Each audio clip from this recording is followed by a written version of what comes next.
Maraknya paham radikal yang intoleran, merebaknya gerakan eksklusivisme dan fundamentalisme ajaran Islam menjadi ancaman yang serius bagi internal umat Islam dan masyarakat global. Fenomena tersebut berdampak pada munculnya perselisihan antar kelompok, internal maupun eksternal umat Islam yang membahayakan keberlangsungan hidup masyarakat global. Terlebih di era digital di mana arus informasi seolah dalam genggaman. Setiap orang dengan mudah mengakses dan menyebarkan informasi, dengan sangat mudah. Meskipun era digital memiliki dampak positif namun dampak negatifnya tidak kalah dahsyat. Melalui canggihnya perangkat elektronik yang berkolaborasi dengan perkembangan teknologi informasi penyebaran konten yang bermuatan negatif seperti ujaran kebencian, hate speech, berita bohong, hoax, propaganda paham radikal dan aliran yang mengancam keharmonisan masyarakat tersebar dengan mudah dan dapat diakses oleh siapapun dan dimanapun. Era disrupsi adalah era terjadinya inovasi dan perubahan besar-besaran yang secara fundamental yang mengubah semua sistem, tatanan, dan lancape yang ada ke cara-cara baru. Sedangkan post-truth adalah era di mana kebohongan dapat menyamar menjadi kebenaran dengan memainkan emosi dan perasaan kita. Lalu, deradikalisasi adalah program yang bertujuan untuk menetralkan pemikiran-pemikiran bagi mereka yang sudah terkapar dengan radikalisme. Kehidupan umat beragama di Indonesia sekarang ini mulai ada masa-masa yang cukup berat di mana makin masifnya gerakan dan kasus-kasus kekerasan yang mengatasnamakan agama. Kekerasan yang berbasis agama atau radikalisme telah banyak menimbulkan korban nyawa sia-sia dan rusaknya bangunan fisik. Akan tetapi yang lebih memilukan lagi adalah makin renggangnya hubungan sosial antar anak bangsa dan tergerusnya modal sosial berupa kepercayaan, trust, antara satu dengan yang lain akibat tindakan kekerasan tersebut. Meskipun pemerintah sudah menerbitkan berbagai macam peraturan dan undang-undang yang mengatur tata kehidupan beragama agar terjadi harmonisasi kemanusiaan sejati namun sepertinya radikalisme atas nama agama tidak berhenti.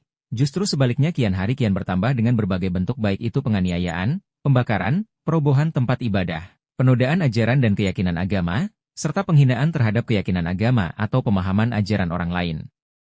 Dinamika dakwah di era disrupsi digital dan post-truth. Era disrupsi berdampak pada bidang kehidupan manusia termasuk di dalamnya para pelaku dakwah. Era disrupsi ini telah mengubah perilaku dan cara berkomunikasi. Menurut Setyaningsih, 2019, 67, hadirnya era disrupsi melahirkan metamorfosis di berbagai bidang, sama halnya dalam aktivitas dakwah. Kedudukan dan kemajuan media online merupakan ujian sekaligus peluang kegiatan dakwah di era disruptif. Dalam beraktivitas dakwah di era disrupsi, dakwah berbantuan teknologi komunikasi dan informasi tentu mengambil peran penting. Hal ini sebagai jawaban atas kegiatan dakwah yang adaptif. Pada kondisi ini, ulama, ustadz dan dai harus memiliki strategi baru dalam dakwah di era disrupsi dan era pasca kebenaran saat ini. Era pasca kebenaran, tentu kita dihadapkan pada luberan informasi di berbagai bidang kehidupan. Demikian halnya dalam dunia dakwah kemampuan literasi antara pendakwah, dai, dan matu menjadi urgen. Dalam kajian literasi dakwah, tulisan ini setidaknya mengemukan 3 strategi literasi dakwah di era post-truth. Pertama, sebagai aktor dakwah kita harus memiliki kepribadian yang kuat, jiwa sopan santun, berperilaku baik dan beretika, melalui kepribadian yang berintegritas dapat mengendalikan dari dalam pemanfaatan revolusi digital di era post-truth. Kedua, sebagai pelaku dakwah kita harus memiliki keahlian dalam mengambil dan menggunakan informasi yang tersebar dalam teknologi komunikasi secara tepat. Ketiga, sebagai pelaku dakwah memiliki skill dakwah literasi yang terampil dalam menganalisis setiap unsur yang ada mulai sumber pesan, konten pesan serta yang bertanggung jawab, dan mengetahui distribusi informasi mana yang boleh mana yang dilarang. Lebih-lebih kita dihadapkan pada kondisi di mana setiap orang memiliki kemampuan untuk menyebarkan pesan digital melalui media mainstream. Melalui kemampuan literasi yang dimiliki, tentu informasi yang didapat akan terfilter secara baik, disinilah peran serta transformasi ilmu keagamaan dan keterampilan literasi mengambil jalan dalam menghadapi luberan informasi yang demikian cepat. Sehingga masyarakat menjadi masyarakat yang melek informasi dan teknologi komunikasi dengan tepat. Strategi-strategi moderasi beragama di era disrupsi digital dan post-truth adalah 1. Memanfaatkan media sosial dengan baik. Media sosial memiliki banyak sisi positif dan negatifnya. Positif dan negatifnya bergantung pada penggunanya. Dalam proses moderasi beragama, yang perlu dilakukan adalah memanfaatkan media sosial dengan sebaik-baiknya, yaitu dengan menyebarkan nilai-nilai moderasi yang santun dan toleran. Sebar segala bentuk kebaikan yang toleran dan baik, agar sikap moderasi terus tertanam pada siapa saja. 2. Memilah dengan baik mana berita yang asli dan mana yang hoax. Di zaman post-truth seperti sekarang ini, banyak sekali berita palsu atau hoax yang tersebar. Berita-berita tersebut tersebar dengan luas seakan berita itu adalah berita yang nyata dan asli. Sulit membedakan mana yang asli dan palsu. Tapi yang terpenting, sebelum menerimanya dan menyebarluaskan suatu berita, kita harus memilah-milahnya dengan baik. Apakah berita tersebut asli dan nyata, atau hanya sekadar bualan atau hoax saja? 3. Membuat wadah perkumpulan moderasi. Di era disrupsi digital, kita menjadi lebih mudah dalam melakukan apapun. Kita bisa berkomunikasi dengan orang-orang jauh dari belahan dunia manapun. Dengan hal itu, salah satu strategi moderasi yang tepat adalah dengan membuat suatu wadah diskusi perkumpulan online untuk diskusi terkait hal-hak toleransi fan moderasi beragaman. Wadah ini bisa dijadikan sebagai penguatan iman kita agar terus dan tetap bersikap moderasi di tengah krisis radikalisme ini. 4. Membuat suatu program deradikalisasi. Selain membuat wadah diskusi, kita juga bisa menyediakan suatu wadah deradikalisasi online yang tujuannya untuk menetralkan pemikiran-pemikiran radikalisme di otak para radikal dan teroris. Jadi, wadah ini berisi orang-orang radikal yang dikumpulkan untuk mendapat ilmu dan pengetahuan tentang moderasi beragama. 5. Banyak belajar agar menjadi pribadi yang tidak mudah dipengaruhi.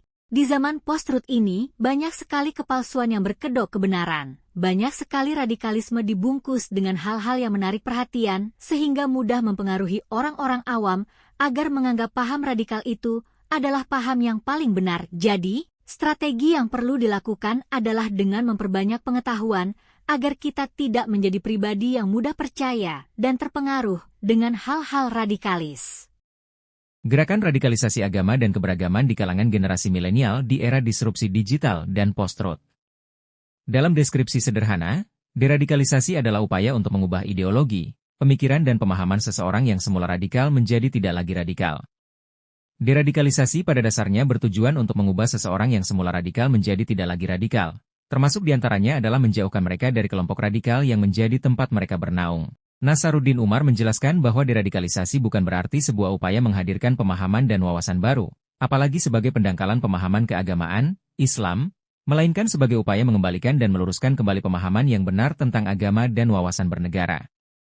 Kemudian pembahasan seputar disrupsi, pada umumnya dikaitkan dengan teknologi yang mengubah berbagai hal secara teknis dalam kehidupan masyarakat secara fundamental. Namun, dalam prosesnya, disrupsi tidak hanya merambah hal-hal teknis yang menunjang kehidupan manusia, tetapi juga merambah kehidupan beragama yang dapat mengubah cara pandang hingga pada praktiknya merambah praktik keberagaman masyarakat. Akibat disrupsi, kehidupan beragama dalam masyarakat saat ini sebagaimana yang dikemukakan oleh Jose Casanova dalam bukunya Public Religion in the Modern World, bahwa agama telah mengalami deprivation. Artinya, deprivatisasi dalam konteks keberagaman yang pada awalnya merupakan wilayah yang bersifat privat, hanya dikhususkan bagi mereka yang memiliki kepakaran dalam ranah keagamaan dan bersifat otoritatif, kini telah terbiasa serta bertransformasi menjadi konsumsi publik. Post-truth adalah kondisi di mana fakta objektif tidak lagi memberikan pengaruh besar dalam membentuk opini publik, justru malah keyakinan pribadi dan keterkaitan emosional yang mendapatkan dukungan terbanyak dari masyarakat. Secara literat, pasca kebenaran adalah, setelah kebenaran, yang berarti kebenaran sudah ditinggalkan. Kemudian salah satu gerakan yang dapat dilakukan di kalangan generasi milenial salah satunya. Melihat kondisi tersebut, penting menguatkan pandangan keagamaan moderat bagi milenial. Sebagai generasi yang sangat berpengaruh, milenial muslim di Indonesia harus memiliki semangat beragama yang moderat, pertengahan, santun, toleran, damai, dan membawa pada kebaikan dan persaudaraan. Bukan beragama yang penuh kebencian, kekerasan, dan membawa perpecahan. Milenial muslim yang moderat akan menjadi investasi penting bagi terjaganya keharmonisan bangsa di masa depan. Sebab, bangsa Indonesia adalah bangsa yang majemuk, kaya akan perbedaan.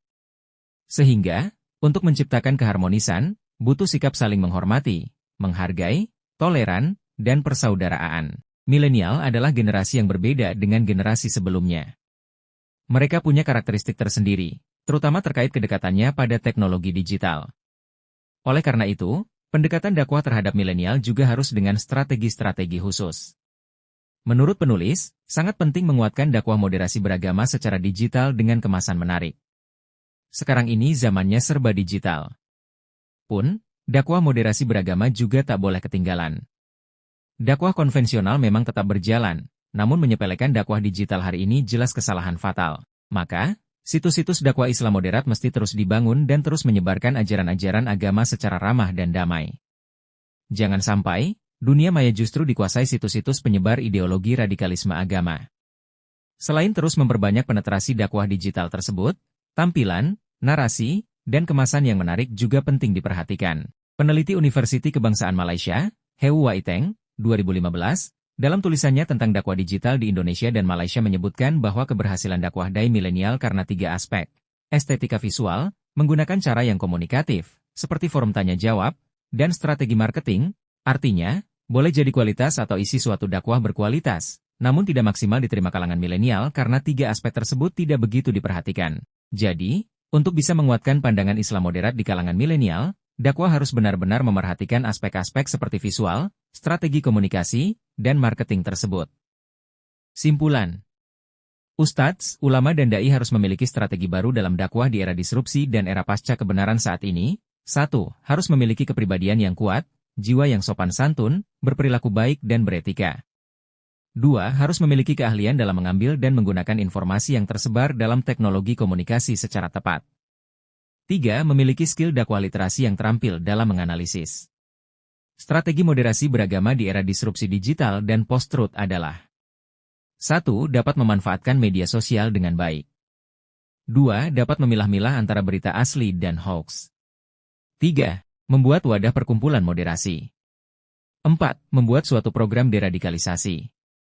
5. Banyak belajar agar menjadi pribadi yang tidak mudah dipengaruhi. Penting menguatkan pandangan keagamaan moderat bagi milenial. Sebagai generasi yang sangat berpengaruh, milenial Muslim di Indonesia harus memiliki semangat beragama yang moderat, pertengahan, santun, toleran, damai, dan membawa pada kebaikan dan persaudaraan. Bukan beragama yang penuh kebencian, kekerasan, dan membawa perpecahan. Milenial Muslim yang moderat akan menjadi investasi penting bagi terjaganya keharmonisan bangsa di masa depan. Sebab, bangsa Indonesia adalah bangsa yang majemuk, kaya akan perbedaan. Sehingga, untuk menciptakan keharmonisan, butuh sikap saling menghormati, menghargai, toleran, dan persaudaraan.